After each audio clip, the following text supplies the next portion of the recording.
በቁርአንና በመጽሐፍ ቅዱስ መካከል ያሉ መሰረታዊ ልዩነቶች። ወንድም ረሺድ ወደ ክርስትና ከመምጣቱ በፊት ለዓመታት ባደረገው ጥናት በእስልምናና በክርስትና አስተምህሮቶች መካከል የሚከተሉትን ዋና ዋና ልዩነቶች ለይቷል። እነዚህ ነጥቦች በእነሱ የቴሌቪዥን ጣቢያ አገልግሎት በተደጋጋሚ የሚነሱ ናቸው። የመጀመሪያውና አንደኛው ነጥብ ክርስቶስ ማንነት። በቁርአን ኢየሱስ ኢሳ እንደ አንድ ታላቅ ነቢይና የእግዚአብሔር መልእክተኛ ተደርጎ ይወሰዳል።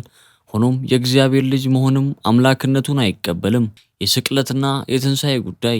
በቁርአን አብዛኞቹ ሙስሊም ምሁራኖች በቁርአን ሱራ 4:157 ላይ ተመስርተው ኢየሱስን አልተሰቀለም፣ አልሞተም ብለው ያምናሉ።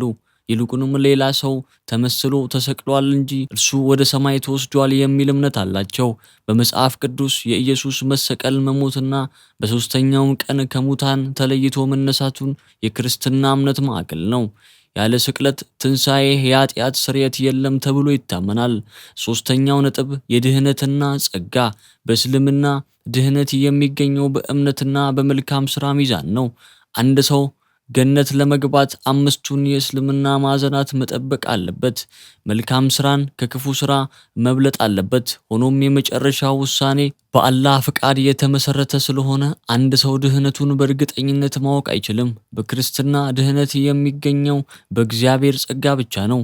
ሰው በራሱ መልካም ስራ መዳን እንደማይችልና በኢየሱስ ክርስቶስ በሆነው ቤዛነት በማመን የዘላለም ሕይወት እንደሚያገኝ ያስተምራል። አማኞች ድህነታቸውን በእርግጠኝነት ማወቅ ይችላሉ። እግዚአብሔርን እንደ አባት መመልከት። በእስልምና አላህ ፈጣሪ፣ ጌታ፣ ዳኛ ነው። ሆኖም አባት ተብሎ አይጠራም።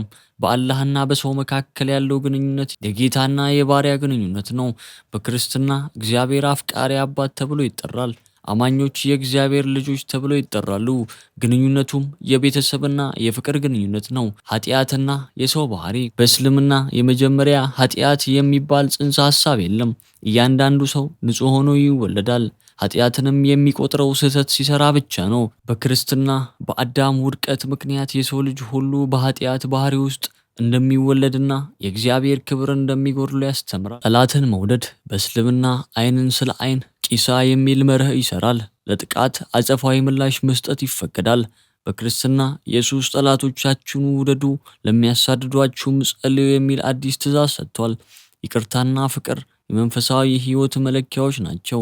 ረሺድ ክርስትናን የተቀበለበት ሂደት መጽሐፍ ቅዱስን ማንበብ ጀመረ። ሆኖም በቁርአንና በመጽሐፍ ቅዱስ መካከል ያለው ልዩነቶች በተለይ ስለ ኢየሱስ ማንነትና ስለ ድህነት ያለው ልዩነቶችን ሲያጠና ጥያቄዎች እየበዙ መጡ። እውነትን ፍለጋ ለ7 ዓመታት ያህል በሚስጥር ጥናት አደረገ። በቁርአን ውስጥ ስለ ኢየሱስ ኢሳ የተጻፉ ክፍሎችን ከመጽሐፍ ቅዱስ ጋር በማነጻጸር መጽሐፍ ቅዱስ ስለ አምላክ ፍቅርና ስለ ሰው ልጅ ድህነት የሚሰጠውን ተስፋ ይበልጥ አሳማኝ ሆኖ አገኘው። የልቡ ውሳኔ። በመጨረሻም ክርስትናን የተቀበለበት በእውቀት ደረጃ ብቻ ሳይሆን ከኢየሱስ ጋር የግል ግንኙነት መመስረት እንደሚቻል ሲረዳ ነው። ቤተሰቦቹ እንደሚያገሉት፣ ሕይወቱ አደጋ ላይ እንደሚወድቅ እያወቀ እውነትን አግኝቻለሁ በሚል ጽኑ እምነት ክርስትናን በይፋ ተቀበለ። ወንድም ረሺድ ከእስልምና ወደ ክርስትና ባደረገው ጉዞ ስለ ኢየሱስ ያለው አመለካከት ከነቢይነት ወደ አምላክነት የተቀየረበት ዋና ዋና መንገዶች የሚከተሉት ናቸው። ምርምርና ጥናት። ወንድም ረሺድ መጀመሪያ ላይ ኢየሱስን ያየው በቁርአን ውስጥ እንደተገለጸው ኢሳ የአላህ ባሪያ ነቢይ ነበረ። መጽሐፍ ቅዱስን ሲያጠና የሚከተሉትን ነገሮች አስተዋለ።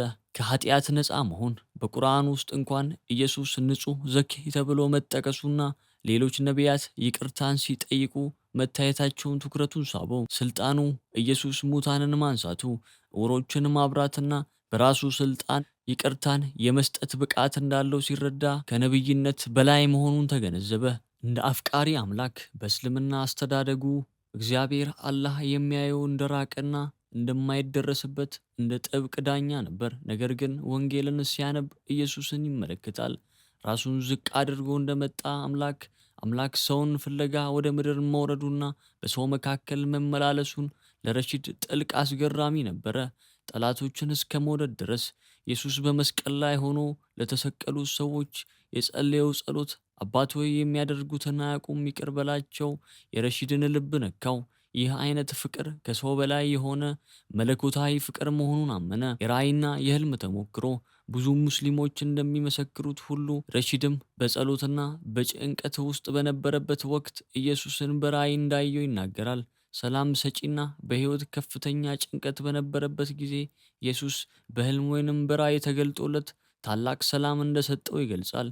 ይህ ተሞክሮ በእውቀት ካገኘው መረጃ በላይ የኢየሱስን ሕያውነት ያረጋገጠበት ክስተት ነበረ። እንደ ብቸኛ ዳኝ ወንድም ረሺድ የራሱን ኃጢአት በሥራ ወይንም በሃይማኖታዊ ሥርዓቶች ብቻ መሸፈን እንደማይቻል ሲረዳ ኢየሱስን ያየው እንደ መሥዋዕት በግ ነበረ። የሰው ልጅ የኃጢአት ዋጋ የሚያስፈልገው መሆኑንና ያንን ዋጋ ኢየሱስ በመስቀል ላይ እንደከፈለው ሲረዳ ኢየሱስን እንደ ግል አዳኙ አድርጎ ተቀበለ። ለረሺድ ኢየሱስ ከታሪክ መጽሐፍ የሚገኝ ነቢይ አይደለም። ይልቁንም ዛሬ ሕያው የሆነ ሰውን የሚወድ ኃጢአትን ይቅር የሚል ከእግዚአብሔር ጋር የሚያስታርቅ ብቸኛ መንገድ ነው። ይህ አመለካከቱ ነው ሕይወቱን አደጋ ላይ ጥሎ እንኳን እርሱን እንዲከተል ያደረገው። ወንድም ረሺድ ከሀገሩ ሞሮኮ ከተሰደደ በኋላ በአሁኑ ጊዜ በምዕራባውያን ሀገራት በተለይ በሰሜን አሜሪካ በመኖር ላይ ይገኛል። ዓለም አቀፍ የሚዲያ አገልግሎት ወንድም ረሺድ በአሁኑ ጊዜ በአረብኛ ዓለም እጅግ ተጽዕኖ ፈጣሪ ከሆነው የክርስትና ድምፅ አንዱ ነው። የቴሌቪዥን ፕሮግራሞቹ በአል ሀያት የቴሌቪዥን ጣቢያ ላይ የሚያቀርባቸው ፕሮግራሞች በብዙ ሚሊዮን የሚቆጠሩ ሰዎች ይታያሉ። በተለይም የእስልምናንና የክርስትናን መሠረታዊ ልዩነቶች የሚያሳይ ፕሮግራሞች ትልቅ ውይይት ይፈጥራል። የማህበራዊ ሚዲያ ተሳትፎ በዩቲዩብ እና በፌስቡክ በትዊተር ላይ እጅግ ብዙ ተከታዮች ያሉት ሲሆኑ በቀጥታ ስርጭት ከሰዎች ጋር በመወያየት ጥያቄዎችን ይመልሳል። የትምህርት ዝግጅት ወንድም ረሺድ አገልግሎቱን በእውቀት ላይ የተመሰረተ ለማድረግ ትምህርትን በቀጣይነት ተከታትሏል። በሃይማኖት ጥናት የመጀመሪያ ዲግሪውን ያገኘ ሲሆን በክርስትና ስነ መለኮታዊ ቴዎሎጂና በንጽጽር ሃይማኖታዊ ጥናት ጥልቅ እውቀት አለው። ይህ እውቀቱ በአረብኛ ቋንቋ ለሚቀርቡ ጥያቄዎች በጥልቅ ምላሽ እንዲሰጥ ረድቶታል። የሰብአዊ መብት ተሟጋጅነቱ ወንድም ረሺድ ከሃይማኖታዊ አገልግሎቱ ባለፈ በመካከለኛው ምስራቅ በሰሜን አፍሪካ ለሚኖሩ ክርስቲያኖች መብት ይሟገታል። የሃይማኖታዊ ነጻነት እንዲከበር፣ ሰዎች እምነታቸውን የመቀየር መብት እንዲኖራቸውና ክርስቲያኖች በማህበረሰብ ውስጥ እኩል ተቀባይነት እንዲያገኙ በተለያዩ ዓለም አቀፍ መድረኮች ላይ ድምፁን ያሰማል። ወንድም ረሺድ ዛሬ እንደ ስደተኛ ሳይሆን በአረቡ ዓለም ለሚገኙ በብዙ ሺህ የሚቆጠሩ ሙስሊሞች እንደ መሪና እንደ አባት ሆኖ ይታያል። ሕይወቱ ከአንድ የኢማም ልጅነት ተነስቶ ወደ ዓለም አቀፍ የወንጌል መልእክተኛ ተለውጧል።